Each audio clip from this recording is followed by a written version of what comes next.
Civil जज की अहलिया का कमसिन बच्ची पर तशद्दुद का मामला। पुलिस ज़राए के मुताबिक सिविल जज आज मुश्तरका तहकीकाती टीम के सामने पेश होंगे। मुश्तरका तहकीकाती टीम सिविल जज से सवालात करेगी। मुश्तरका तहकीकाती टीम की सरबराही DIG ऑपरेशन शहजाद नदीम बुखारी कर रहे हैं। तहकीकाती टीम पुलिस के आला अफसरान के साथ हसास इदारों के 2 अफसरान भी शामिल हैं। बात करते हैं जमान मुगल से। जी जमान मुगल, आगाह कीजिएगा।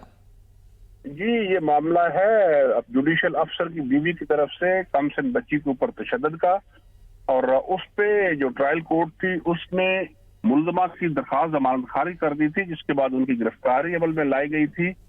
और उनके जो शोहर हैं, जो सिविल जज हैं, उनके खिलाफ भी ये इल्जाम था कि उनकी भी इस पे पाबंदी जो है हो सकती है। लिहाजा आज जो है पुलिस की आला सतही तहकीकाती टीम जो है वो सिविल जज जो है उनसे भी तफ्तीश करेगी, उनसे सवाल जवाब करेगी। DIG ऑपरेशन शहजाद नदीम बुखारी इस कमेटी को हेड कर रहे हैं, जबकि इस कमेटी में 3 पुलिस अफसरान हैं, जबकि 2 हसास अदारों के नुमाइंदे हैं। सिविल जज से इस मामले पर आज तफ्तीश की जाएगी। जी, बहुत शुक्रिया जमान मुगल आगाह करने के लिए।